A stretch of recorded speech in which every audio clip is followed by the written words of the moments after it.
Room അടുക്കി പെറുക്കി വെച്ചപ്പോ ഇന്ന് ബൈബിളിന്റെ ഉള്ളിൽ അപ്പ കൈപ്പടയിൽ എഴുതിയേക്കുന്ന കുറെ കാര്യങ്ങൾ, പല ഡേറ്റുകളിലായിട്ട് അപ്പ എഴുതി വെച്ച പ്രാർത്ഥനകൾ, ആ പ്രാർത്ഥനകളാണ് ഇപ്പൊ നമ്മൾ ഈ സ്റ്റേജിൽ കാണുന്നത്. ഞാൻ എല്ലാം ഒന്നും അതിന് വായിക്കില്ല ഡ്യൂ ടു പ്രൈവസി റീസൺ. പക്ഷെ അതിനകത്ത് അപ്പ എഴുതിയേക്കുന്ന ഒരു കാര്യം, മാളുക്കുട്ടന്റെ കല്യാണം.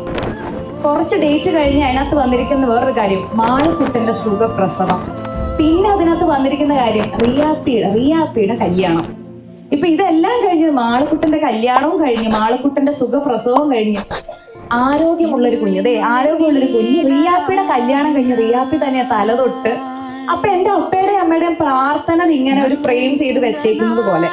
എനിക്ക് കുഞ്ഞുണ്ടായി കുറച്ച് നാളുകൾക്ക് ശേഷമാണ് അപ്പയും അമ്മയും എന്നെ കാണാൻ ദുബായിൽ വരുന്നത്. അപ്പൊ അപ്പ എയർപോർട്ടിൽ ഞങ്ങൾ കുഞ്ഞുമായിട്ട് പോയി. അപ്പ തുള്ളിച്ചാടി കുഞ്ഞിന്റെ അടുത്തേക്ക് വന്ന്, എന്റെ അമ്മ തുള്ളിച്ചാടി വന്നത് എന്റെ അടുത്തേക്കാണ്.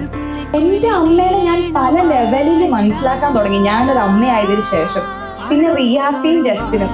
ഇന്ന് സത്യം പറഞ്ഞാൽ പള്ളിയിൽ അച്ഛൻ ഒരു വാക്ക് പറഞ്ഞു, തലതൊട്ടപ്പൻ തലതൊട്ടമ്മ എന്ന് പറഞ്ഞു കഴിഞ്ഞാൽ മരിയയും നികിന്റെ ആബ്സെൻസിൽ ഈ കുഞ്ഞിനെ ആര് നോക്കണം, നിങ്ങൾ നോക്കണം എന്ന് പറഞ്ഞപ്പോ എന്റെ ചങ്കിക്കൂടി ഒരു കത്തി കുത്തിയ പോലെ പോയി. ബിക്കോസ് ഞാൻ എപ്പോഴും ചിന്തിക്കും, ഞാനല്ലെങ്കിൽ എന്റെ കുഞ്ഞിനെ ആരാ, റിയാപ്പിയാ.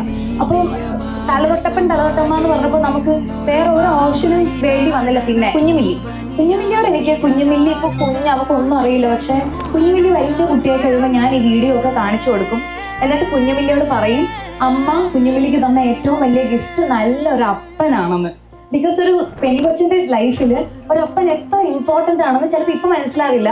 പക്ഷെ ഒരു 10-25 വയസ്സൊക്കെ കഴിയാൻ നേരത്ത് കുഞ്ഞുമില്ലിക്ക് തോന്നുവാണ് ഒരു ലൈഫ് പാർട്ണർ ഒക്കെ വേണം തോന്നുവാണെങ്കിൽ കൊച്ചിന്റെ അളവ് പോലെ എപ്പോഴും കൊച്ചിന്റെ അപ്പനായിരിക്കും. അപ്പൻ അമ്മയെ ട്രീറ്റ് ചെയ്യുന്നത് എല്ലാ പെൺമക്കളുടെയും മനസ്സിലൊരു ബെഞ്ച് മാർക്കാണ് ആദ്യം. അപ്പൊ കുഞ്ഞുമില്ലിക്ക് ഞാൻ വലുതായി കഴിയുമ്പോൾ ഓർപ്പിച്ചു തരും, കുഞ്ഞുമില്ലി മിനിമം ഒരു നികിൻ മോഹൻ ജെയിംസ് എന്ന് ഞാൻ കുഞ്ഞുമില്ലിനെ ഓർമ്മിപ്പിക്കും.